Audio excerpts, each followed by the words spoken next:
नमस्कार। आप लोगों के सम्मुख आज फिर एक वीडियो लेकर मैं उपस्थित हूँ। ताज़ा खबर है कि डॉक्टर कुमार विश्वास ने वामपंथियों को कुपड़ और संघ के स्वयंसेवकों या संघियों को उन्होंने अनपढ़ कहा है। बहुत तरह की प्रतिक्रियाएं उसके बाद आई हैं। मेरे विचार से अभिव्यक्ति की आज़ादी सबको है। अगर वामपंथियों को कुपड़ कहा जाता है तो दक्षिणपंथियों को अच्छा लगता है, लेकिन अगर दक्षिणपंथियों के बारे में अगर सही सही कुछ कहा जाता है तो इस कड़वे सच को सुनने की आदत भी डालनी चाहिए। विगत दिनों में जिस प्रकार वेद पुराणों के दृष्टांत से अलग अपने अपने विचारों को रखा गया है, हो सकता है वो सामाजिक तुष्टीकरण के लिए आवश्यक हो, किंतु जिस तरीके से एक बहुत बड़े समुदाय को आहत किया गया है, समाज तोड़ने के लिए उसे जिम्मेदार माना गया है, उसके बाद एक पढ़े लिखे वक्ता का अगर ऐसा कोई वक्तव्य आता है, स्टेटमेंट आता है, तो वास्तविकता में हमें सोचने की आवश्यकता है। उन्होंने कुछ भी गलत नहीं कहा है, क्योंकि जहां भी इस तरह समाज तोड़ने की बातें आती हैं तो उसका दृष्टांत बताना बड़ा आवश्यक होता है कि ऐसा कहाँ लिखा है। जैसे कि पंडितों के बारे में कहा गया विगत दिनों में कि उन्होंने समाज को तोड़ने का काम किया, जाति उन्होंने बना रखी है।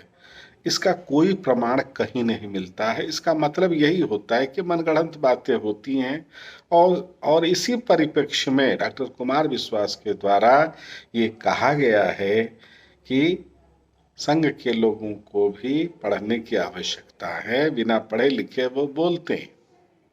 शब्दावली उन्होंने थोड़ा सा कड़े शब्दों का प्रयोग किया कि अनपढ़ कह दिया।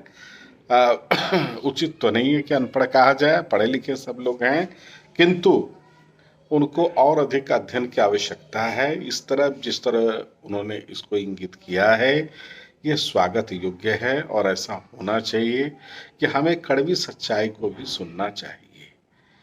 अगर भारतीय जनता पार्टी के कुछ नेताओं को ये नागवार गुजरा है तो इसमें कोई आश्चर्य नहीं है। हर आदमी का अपना अपना दृष्टिकोण होता है, वो एक अपना समुदाय बना लेता है, उसके विरुद्ध वो जो है बातों को सुनना नहीं चाहता है।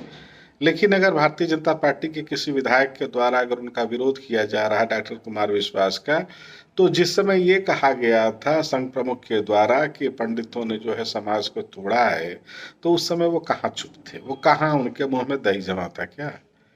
अगर आप बोलते हैं तो पूरी बात को जानिए और सच्चाई को बोलिए। खुद संघ प्रमुख जो हैं वो भी आते हैं, पंडित समुदाय से ही आते हैं। बाद में स्पष्टीकरण आया सुनीला अंबेडकर जी का कि उन्होंने जो है पढ़े लिखे लोगों के बारे में कहा, तो पढ़ा लिखा समाज कौन था उस समय? ये भी तो समाज को जानने का हक है। तो आपका इंडिकेशन कहीं है और कोई सफाई दीजिए, उससे की कोई आवश्यकता नहीं है। आपके मन में जो था वो आपने बोला, और आज अगर समाज आपको कुछ कह रहा है, अगर आज पढ़े लिखे लोग कुछ कह रहे हैं आपको, तो उसके सुनने की आदत डालिए और अपने स्टडी को निश्चित रूप से बढ़ाइए। मैं कहीं किसी के विरोध में नहीं हूँ, और मेरी बात से किसी को कष्ट हुआ हो तो मैं क्षमा चाहता हूँ। मेरा वक्तव्य इसीलिए है कि जो भी अध्ययन करिए उसको सांगोपांग करिए, अच्छी बुरी जो चीज़ें हैं उसको स्वीकारिए। अगर गलती आपसे हुई है तो उसको स्वीकारिए, सही सच्चाई पे है तो उसको स्वीकार के आगे बढ़िए। धन्यवाद।